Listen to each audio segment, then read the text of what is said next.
Everyone, welcome to Shivan Concepts. So మనము current events ఉన్నాయి కదా, current events most predictable current events questions అనేవి discuss చేసుకుంటున్నాం. ఇందులో వచ్చేసి ఇది part 2 video. Already part 1 video discuss చేస్తాను. అందులో చాలా ఇంపార్టెంట్ అనేది పెట్టాను అనమాట. ఎందుకంటే ఫస్ట్ వీడియో కాబట్టి ఆ వీడియోని చూడండి, మీకు అర్థమవుతుంది. ఆ వీడియో చూసిన తర్వాత నెక్స్ట్ ఈ వీడియో చూడండి అనమాట. అందులో వచ్చేసి మొత్తం 15 MCQs అనేది డిస్కస్ చేశాను. సో ఆ ఆప్షన్స్తో పాటు నీట్గా క్లారిటీగా చేశాను. ఇది సెకండ్ పార్ట్. ఇప్పుడు సెకండ్ పార్ట్లో ఉన్నటువంటి 15 MCQs ఏమున్నాయో క్లియర్గా డిస్కస్ చేసుకుందాం. సో వీడియోలోకి వెళ్ళే ముందు ప్రతి ఒక్కరు కూడా మన యాప్ అనేది డౌన్లోడ్ చేసుకోండి. సో యాప్ మన శివన్ కాన్సెప్ట్స్ యాప్ ఉంది కదా, యాప్ డౌన్లోడ్ చేసుకోండి. అందులో వచ్చేసి చాలా ఫ్రీ కంటెంట్ పెడుతున్నాను. సో ఫ్రీ స్టడీ మెటీరియల్ పెడతాను, అలానే టెస్ట్ సిరీస్ ఉంటాయి, కోర్సెస్ ఉంటాయి. సో అవి మీరు బై చేసుకోవచ్చు, తక్కువ ప్రైస్లో ఉంటాయి. మంచి హై స్టాండర్డ్ క్వశ్చన్స్ అనేవి ఉన్నాయి. సో గ్రాండ్ టెస్ట్ అయితే చాలా బాగున్నాయి, చూడండి. సో మీకు బాగా హెల్ప్ అవుతాయి. మోక్ టెస్ట్ లాగా చాలా బాగా హెల్ప్ అవుతాయి. 4 గ్రాండ్ టెస్ట్ ఉంటాయి తక్కువ ప్రైస్లో. సో పెద్ద ఇన్స్టిట్యూట్స్కి ఉన్నటువంటి క్వాలిటీతోనే మనం కూడా అదే క్వాలిటీతో చేసాము, చాలా బాగున్నాయి.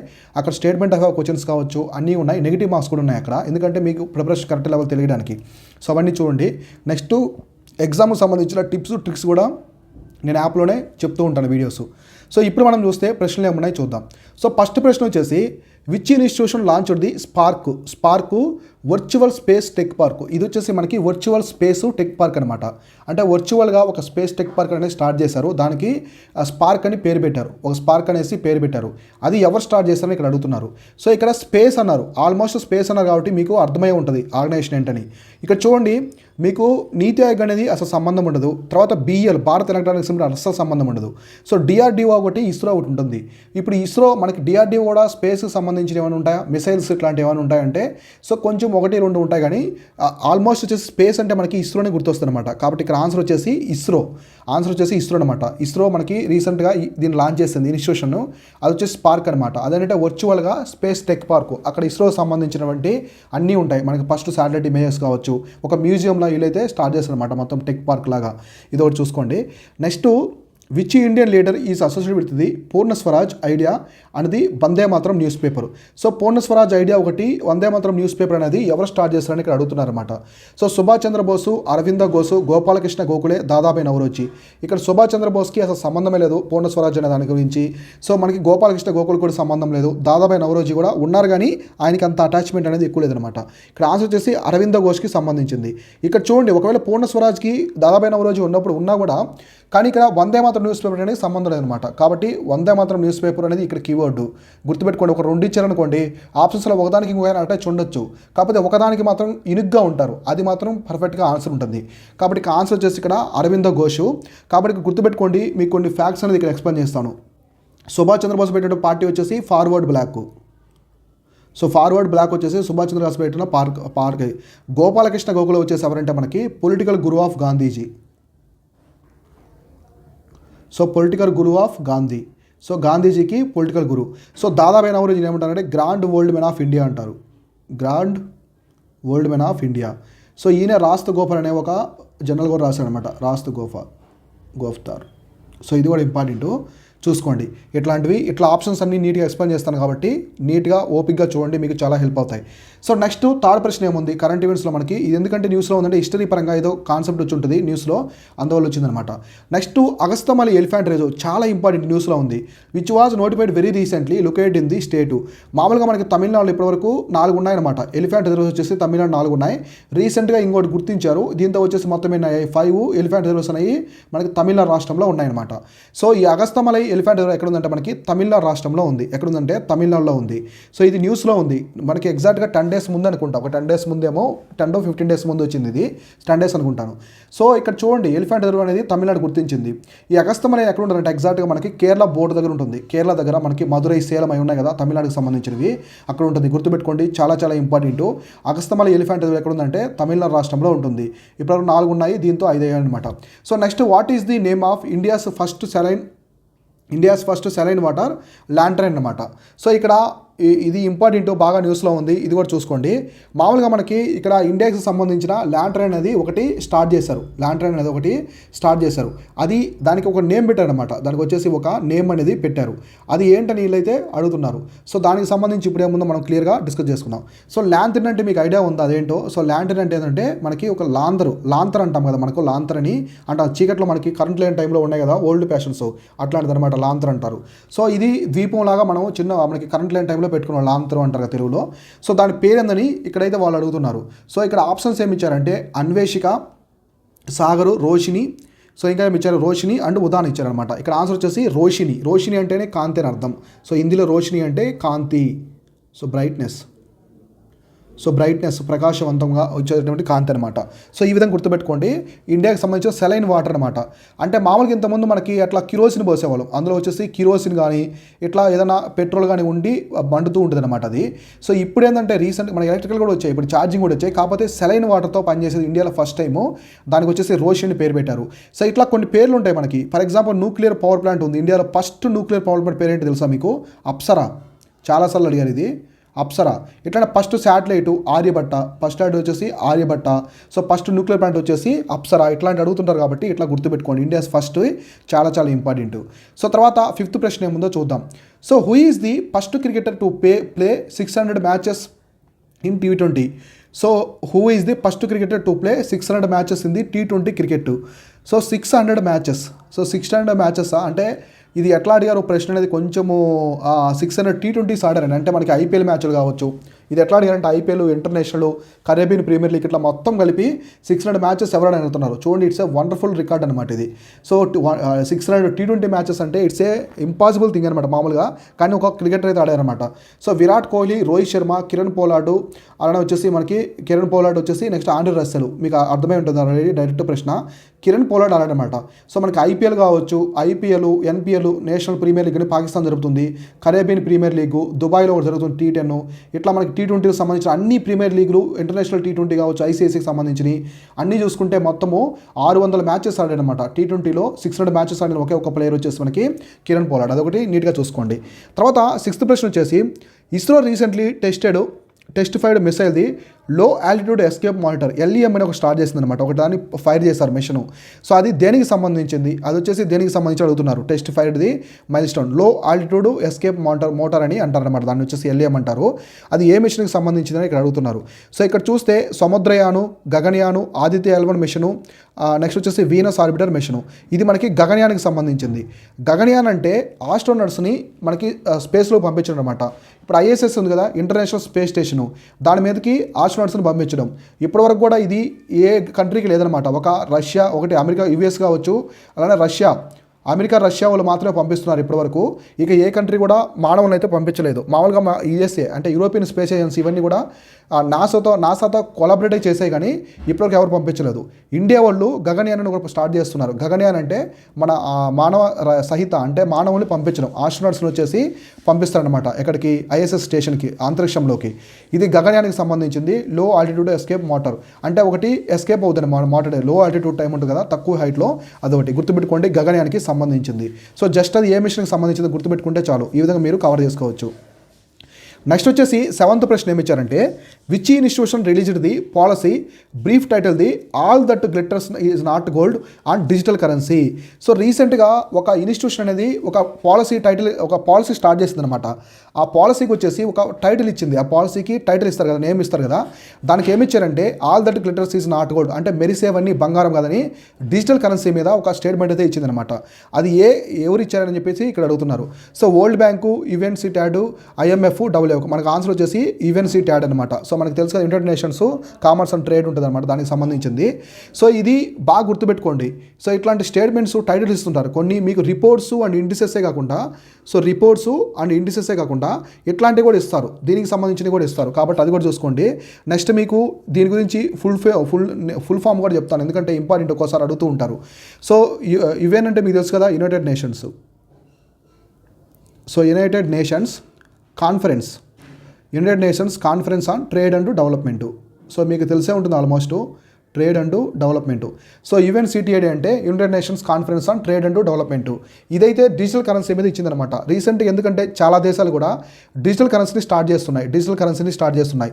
రీసెంట్గా ఒక కంట్రీ కూడా ఏం చేసిందంటే నార్వే. గుర్తుపెట్టుకోండి, ఇవాళ నేను ఎక్స్ప్లెయిన్ చేశాను, మొన్న ఒక 3 days బ్యాక్ ఎక్స్ప్లెయిన్ చేశాను. నార్వే సెంట్రల్ బ్యాంక్ ఏం చేసిందంటే ఇథీరియం ఉంది కదా, సో ఇథీరియం అనేది క్రిప్టో కరెన్సీ. ఈ ఇథీరియం టెక్నాలజీ యూజ్ చేసి డిజిటల్ కరెన్సీ అనేది ఇంట్రొడ్యూస్ చేస్తున్నారు మొట్టమొదటిసారి అనమాట. ఒక క్రిప్టోగ్రాఫిక్ టెక్నాలజీని యూజ్ చేసి ఇక్కడ వాళ్ళు డిజిటల్ కరెన్సీ అనేది చేయడము. ఇట్లా గుర్తుపెట్టుకోండి.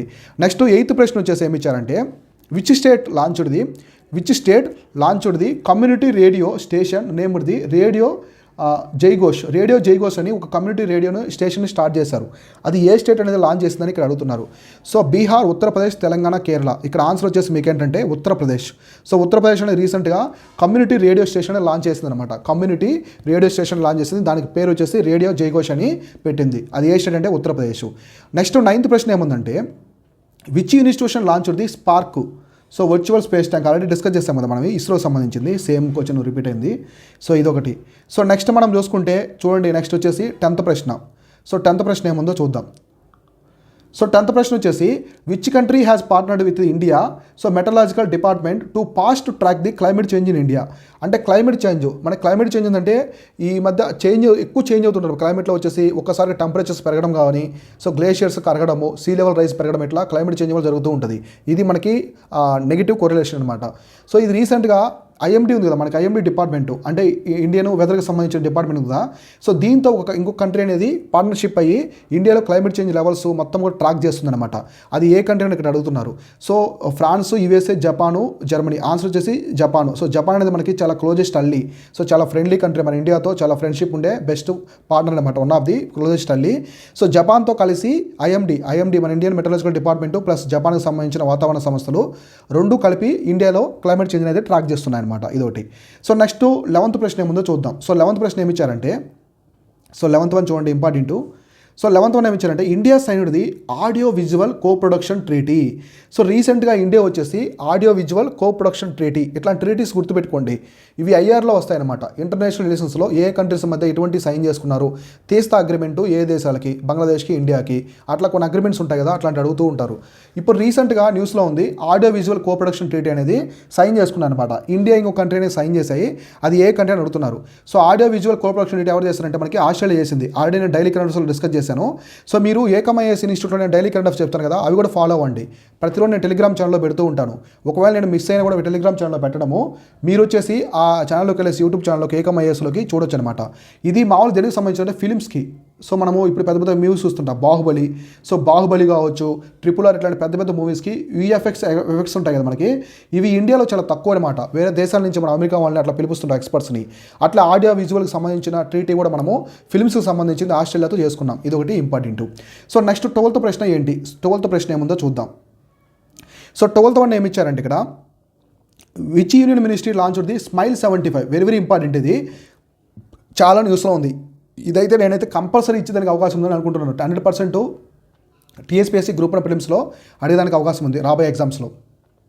ఈ స్మైల్ ఇనిషియేటివ్ అంటే ఏంటంటే మామూలుగా మనకి రోడ్ సైడ్ బెగ్గర్స్ ఉంటారు కదా, రోడ్ సైడ్ ఉండే యాచకుల్ని, వాళ్ళందరినీ కూడా ఒక మనకి ఓల్డ్ ఏజ్ హోమ్స్ లాగా కొన్ని కమ్యూనిటీ భవన్స్ కట్టేసి వాళ్ళలో అంటే బిల్డింగ్స్ ఉంటాయి కదా, వాటిలో వాళ్ళని చేర్చి వాళ్ళకి ఫుడ్ ప్రొవైడ్ చేయడం కానీ, న్యూట్రిషన్ లెవెల్ కానీ, హెల్త్ చెకప్స్, ఎడ్యుకేషన్ పరంగా లిటరసీ అన్నీ చెప్పడం అనమాట. దాన్ని స్మైల్ 75 ఇనిషియేటివ్ తీసుకొచ్చారు. ఇది 75 ఏంటంటే మొత్తం 75 మున్సిపల్ కార్పొరేషన్స్లో స్టార్ట్ చేస్తున్నారు. ఇది ఇండియా మొత్తం మీద 75 మున్సిపల్ కార్పొరేషన్స్లో స్టార్ట్ చేస్తున్నారు అనమాట. అందువల్ల స్మైల్ 75 అని తీసుకొచ్చారు ఇనిషియేటివ్. ఇది ఏ మినిస్ట్రీకి సంబంధించిన ఇక్కడ అడుగుతున్నారు. సో చూడండి, ministry of labour and employment, ministry of social justice and employment, ministry of home affairs, ministry of health and family welfare. So ఇది ఎవరికి సంబంధించిందంటే సోషల్ జస్టిస్ అండ్ ఎంపవర్మెంట్ అనమాట. సో ఆప్షన్స్ బి అనేది ఇక్కడ answer. So ministry of social justice and ఎంపవర్మెంట్కి అయితే ఇది సంబంధించింది. గుర్తుపెట్టుకోండి, smile 75 initiative అనేది బెగ్గర్స్ అనమాట. సో బెగ్గర్స్ ఉంటారు కదా, వాళ్ళని హత్తును చేర్చుకొని గవర్నమెంట్ అనేది ఒక ఓల్డ్ ఏజ్ హోమ్ లాగా తీసుకెళ్లి వాళ్ళకి న్యూట్రిషన్ లెవెల్లో మంచి ఫుడ్ ప్రొవైడ్ చేయడము, మెడికల్ చెకప్స్ చేయడము అంతా కూడా చేస్తారు అనమాట. అంటే రోడ్ సైడ్ బెగ్గర్స్ అనేది వాళ్ళు ఎవరు ఉండకూడదు, ఎవరు ఇబ్బంది పడకూడదు ఉద్దేశంతో గవర్నమెంట్ అనేది ఈ స్కీమ్ అనేది తీసుకొచ్చింది. తర్వాత మనకి 13th ప్రశ్న ఏంటంటే India recently gifted the Dornier reconnaissance aircraft. So మనకి ఎయిర్ క్రాఫ్ట్స్ ఉంది కదా, రీకనెన్స్ ఎయిర్ క్రాఫ్ట్ అని ఒక కంట్రీకి ఇచ్చిందనమాట. ఒక కంట్రీకి అయితే గిఫ్ట్గా ఇచ్చింది. సో డోర్నియర్ ఎయిర్ క్రాఫ్ట్ ఒక ఎయిర్ క్రాఫ్ట్ ఉంది ఇండియాకి సంబంధించింది. మనకి ఇది డిఫెన్స్ పరంగా కూడా చాలా ఇంపార్టెంట్. ఈ ఎయిర్ క్రాఫ్ట్ ఏ కంట్రీకి ఇచ్చిందని అడుగుతున్నారు. శ్రీలంక, నేపాల్, బంగ్లాదేశ్, మయన్మార్. ఆన్సర్ వచ్చేసి శ్రీలంక. సో ఇది ఎవరికి ఇచ్చిందంటే శ్రీలంకకి రీసెంట్గా ఇండియా అనేది ఇచ్చింది. చూసుకోండి, ఇది కూడా చాలా చాలా ఇంపార్టెంట్. సో నెక్స్ట్ ఇది చూడండి, బాగా న్యూస్లో ఉంది. ఇది మనకి ఢిల్లీ సుల్తాన్ దగ్గర నుంచి కూడా న్యూస్లో ఉంటుంది. సో ఢిల్లీ సుల్తాన్లు కూడా ఇది ఇంపార్టెంట్. చెప్తాను, హిస్టరీ పరంగా కూడా మీకు ఇక్కడ ఎక్స్ప్లెయిన్ చేస్తాను. Parsi new year Naoroji. So Parsis ఉన్నారు కదా, Parsi community. So Parsi community యొక్క న్యూ ఇయర్ ఏమంటారంటే నవరోజ్ అంటారు. సో మనం ఉగాది జరుపుకుంటాం కదా, తెలుగు వాళ్ళకి వచ్చి ఉగాది అంటారు. సో ఇట్లా మనకి గుడిపడ్వా అంటారు, మనకి నార్త్ సైడ్ వచ్చేసి గుడిపడ్వా అంటారు, మనం ఉగాది అంటాము. ఇట్లా కొత్త సంవత్సరం అనమాట. సో నవరోజ్ జరుపుకుంటారు. ఇది ఏ మంత్రం జరుపుకుంటారు అన్నాడు, చాలా ఇంపార్టెంట్, ఇది గుర్తుపెట్టుకోండి. నవరోజ్ అనేది ఏ మంత్రం జరుపుకుంటారు అడుగుతాడు. సో ఇది వచ్చేసి మనకి ఆగస్టు మంత్రం జరుపుకుంటారు. ఇది ఎవరికంటే పార్సీ నవరోజు. సో మామూలుగా మనకి ఢిల్లీ సుల్తాన్లో స్లేవ్ దినస్థి ఉంది కదా, అంటే బానిస వంశం. సో ఢిల్లీ సుల్తాన్ ఫస్ట్ వంశవిద్య పరిపాలించేది. స్లేవ్ దినస్థికి సంబంధించిన బాల్బన్ ఉంటాడు కింగ్. సో బాల్బన్ తెలుసు కదా సుల్తాను. ఈయన టైంలో కూడా, ఈయన పీరియడ్ టైంలో కూడా ఈ నవరోజ్ ఫెస్టివల్ అనేది జరిపేది అనమాట. నవరోజ్ ఫెస్టివల్ అనేది జరిపేది. ఎందుకంటే ఆ పార్సీసు మనకు అప్పుడు ఇరాన్లో ఎక్కువ ఉన్నారు అనమాట, పర్షియాలో ఎక్కువ ఉన్నారు కాబట్టి పర్షియా పేరు అనేది పార్సీ నుంచి వచ్చిందనమాట. పర్షియాలో ఎక్కువ పార్సీసే ఉన్నారు. సో వాళ్ళు తర్వాత ఇప్పుడు ముస్లిం పాపులేషన్ మెజారిటీ ఉంది, వాళ్ళందరూ అక్కడ నుంచి ఇండియాకి వచ్చేసారు అనమాట. ఎక్కువ మంది కూడా ఇండియాలో ఉన్నారు. సో పార్సీ కమ్యూనిటీ చాలా రిచ్ కమ్యూనిటీ అనమాట. ఇండియాలో ఎక్కువ ఇండస్ట్రీస్ అందరూ కూడా ఇక్కడ వీళ్ళే ఉంటారు ఎక్కువగా. సో మనకి పార్సీ కమ్యూనిటీ. సో ఇట్లా బాల్బన్ కూడా ఢిల్లీ సుల్తాన్ టైంలో కూడా పార్సీ ఫెస్టివల్ జరిగేదనమాట. నవరోజ్ అంటే పార్సీ న్యూ ఇయర్. ఇది మనకి ఎప్పుడు చేస్తారంటే పార్సీ న్యూ ఇయర్ వచ్చేసి ఆగస్టులో సెలబ్రేట్ చేస్తారు. సో ఇప్పుడు వచ్చేసి ఇది 15th ప్రశ్న, లాస్ట్ ప్రశ్న అనమాట. ఇది వచ్చేసి మనకి లాస్ట్ ప్రశ్న. ఇది ఏంటో చూద్దాం. So what is the name of India's domestically manufactured anti personnel mine? So anti personnel mine అని ఒకదాన్ని తయారు చేస్తున్నారు. యాంటీ పర్సనల్ మైన్ అనమాట. మనకి ల్యాండ్ మైన్స్ ఇలా ఉంటాయి కదా, దానికి సంబంధించింది ఒకటి డొమెస్టిక్గా తయారు చేస్తున్నారు. ఇండియా వచ్చేసి స్వదేశీ పరిజ్ఞానంతో ఒకదాన్ని తయారు చేస్తున్నారు. దాని పేరేంటని అడుగుతున్నారు. చూడండి, ఇట్లా టెర్మ్స్ అనమాట. టెర్మ్స్ ఇన్ న్యూస్ అంటారు. ఇట్లాంటి టెర్మ్స్ చాలా ఇంపార్టెంట్. అడుగుతారు ఇది శాటిలైట్ అలా ఉంటే ఏంటని, లేదా కింద ఇట్లా పేర్లు ఇచ్చేసి అదేంటని అడుగుతారు. సో నలన్, నిపుణ్, నిమల్ అండ్ నిషాన్ అని అడిగారు. ఆన్సర్ వచ్చేసి నిపుణ్ అనమాట. సో నిపుణ్ వచ్చేసి ఇది మొట్టమొదటి India's domestically manufactured anti personnel mine. ఇవి వచ్చేసి మొత్తం వచ్చేసి 15 కరెంట్ అఫైర్స్ ప్రశ్నలు అనమాట. ఈ పీడిఎఫ్, సో దీనికి సంబంధించిన ఆన్సర్స్ కూడా కిందే ఉంటాయి. సో ఆన్సర్స్ కూడా ఇక్కడే ఉంటాయి అనమాట, దీనికి సంబంధించిన ఆన్సర్స్. ఈ పీడిఎఫ్ నేను ఎక్కడ పెడతానంటే మన కరెంట్ అఫైర్స్ క్విక్ సమ్మరీ ఉంది కదా, క్విక్ సమ్మరీ నోట్స్ ఉన్నాయి కదా, కోర్స్ ఉంది. ఆ కోర్సులో నేను ఈ పీడిఎఫ్స్ అనేది అప్లోడ్ చేస్తాను. వాళ్ళకి ఆ కోర్స్ ఎవరైతే బై చేస్తారో వాళ్ళకి అవైలబుల్లో ఉంటుంది అనమాట ఈ పీడిఎఫ్ అనేది. సో రిమైనింగ్ వాళ్ళందరూ కూడా వీడియో చూసి మీరు రాసుకోవచ్చు, నీట్గా నోట్ చేసి పెట్టుకోవచ్చు. So current affairs quick summary course అనేది మనది ఏంటంటే, సో జనవరి నుంచి నేను ఆగస్ట్ ఎండింగ్ వరకు కూడా మొత్తం కవర్ చేశాను. అంటే ఇవి మొత్తం కవర్ చేయడానికి కరెంట్ అఫైర్స్ 100% కాదు, న్యూస్లో బాగా హైలైట్ అయిన థింగ్స్ అనమాట. న్యూస్లో బాగా హైలైట్ అయి ఉంటాయి కదా, అవన్నీ కూడా అక్కడ కవర్ చేస్తాను అనమాట. పీడిఎఫ్ కూడా ప్రొవైడ్ చేస్తాను. అది కాకపోతే పీడిఎఫ్ ఎవరు కూడా ప్రింటింగ్ అవైలబుల్ ఉండదు. సో ప్రింటింగ్ ఉండదు, ఓన్లీ యాప్లో డౌన్లోడ్ చేసుకుని యాప్లోనే చదువుకోవాలి. సో ఈ పీడిఎఫ్ కూడా ప్రొవైడ్ చేస్తాము. చాలా ఇంపార్టెంట్ అనమాట. జనవరి నుంచి ఆగస్ట్ వరకు జరిగినవి, జనవరి ముందు జరిగిన మేజర్ ఈవెంట్స్ ఉంటాయి కదా, అవి కూడా నేను వాటిలో ఇంక్లూడ్ చేశాను. చాలా బాగుంది, ఎక్కువ మంది తీసుకున్న కోర్స్ ఇది అనమాట. మోస్ట్ ఆఫ్ అవర్ టాపిక్స్ ఇది ఎక్కువ మంది తీసుకున్నారు. ఇది వచ్చేసి ఇవాళ వీడియో. నెక్స్ట్ పార్ట్ వచ్చేసి మనం క్లియర్గా పార్ట్ 3 వచ్చేసి నెక్స్ట్ డిస్కస్ చేసుకుందాం. నేను మీ Sivan, signing off. Thank you so much.